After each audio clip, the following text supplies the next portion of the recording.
Hey there, YouTube. Welcome. I am going live again today, which is Tuesday, September 24th.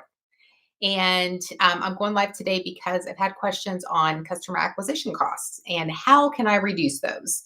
And so I thought I would go live and share one tip on how you can reduce that if that is something that you're encountering as well, and curious as to how. So I am Vicki O'Neill. I am in a city in between Dayton and Cincinnati, Ohio called Miamisburg. And I am coming live to you to discuss customer acquisition cost and also let you know that 10K Marketing, which is my company, specializes in marketing and sales strategy. So this is something that's part of what I do. In case you're like, why on earth is she talking about this when she normally talks about marketing tips and sales tips and how you can align the two together?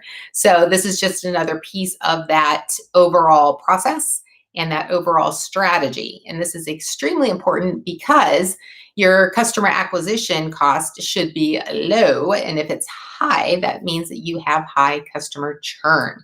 So one way that you can reduce your customer acquisition cost is to look at your lead quality and do a review of your lead process.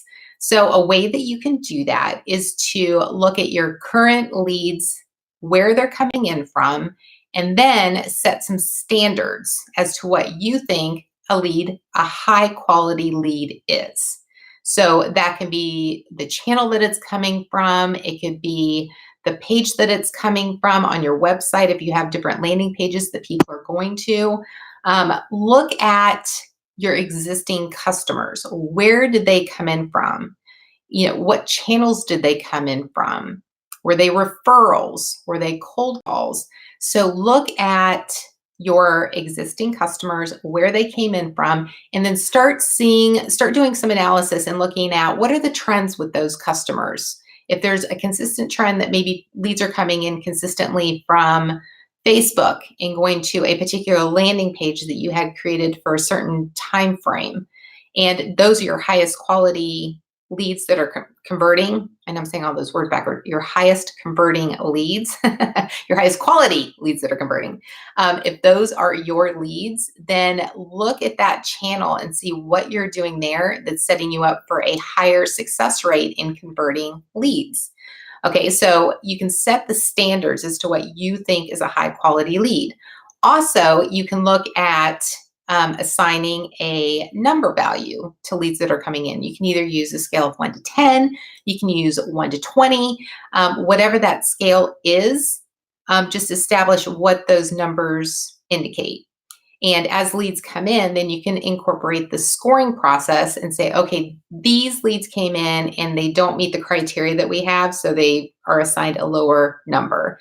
And then, of course, those leads that have a higher number come through, and those are higher quality leads. The reason why you do this is because when you think about it, if you have leads that meet this criteria that you look at and say, okay, these are my ideal customers. These are the leads that convert, and these are the customers I love working with. And this is what makes me happy coming to work. And these are the customers that stay longer.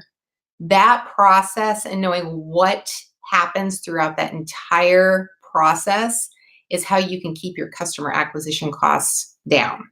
So by establishing some criteria and standards up front on what the leads are and what you consider a high quality lead is going to help with that process and make sure that you're working with the lead quality that you want. And you can assign these values in your CRM system, most of them. If you don't have a CRM system currently in place, you certainly can do this in Excel. It just becomes more manual and a little more tedious, but it's a great place to start. So just have those categories identified, what your quality criteria is, and then assign your point value accordingly. Also, on your lead forms. So if you look at the lead forms and the information that you're capturing on those, if you look at your existing email subscriber form, you're asking for probably just a first name and an email address, right? And that works because those are people that want to stay informed on what you're communicating. And that is great. But if you've got somebody who wants to download a white paper or something of more significance that indicates that they're farther along in the process and making a decision to either purchase from you or to make a purchase, that's something that you're going to want to gather a little bit more information on. So having that form that has first name and email address on that page to download a white paper isn't going to indicate whether or not that's a high quality lead or give you the information that you need to do follow up. So on that one, you can look at a white paper saying, okay, the people who are interested in this white paper are interested in finding out what I can do to help them solve this particular problem, and similar companies that have had a similar situation and what the outcome was of that. So on that form, you'll want more information. You'll want first and last name, you'll want email address, you'll want company name, possibly website or their title, maybe company size, and even maybe a message box that indicates for them to enter, like, why are they interested in this white paper? So that you have that information and in your follow-up process can incorporate it into the conversation and help them understand how you can help them solve their problem. So that is just another way that you can incorporate information into your upfront process as the leads are coming in. So again, think of that and say, okay, if I can incorporate upfront what the quality is of a lead that I want to come through and actually work it through the process and keep them as a customer, that's going to lower your customer acquisition costs. And of course, we all want to do that. So more work on the front end is going to help save customers on the back end.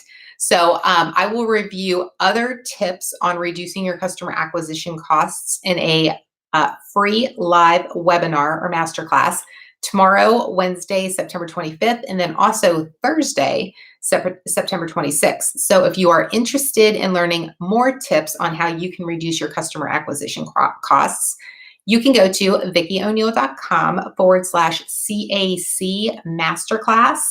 And there's information on there on what you can expect in this class, as well as a sign-up form on the bottom, which is just first name, email address, and a box that you check. So, and then choosing your class, of course. So it's very simple. If you are interested, I would love to have you in one of these classes. And the information is there. Again, I'm Vicki O'Neill, founder of Ken K Marketing. And if there's any questions that you have, please leave them in the comments and I will get back with you as soon as I can. Thank you and hope to see you in the masterclass.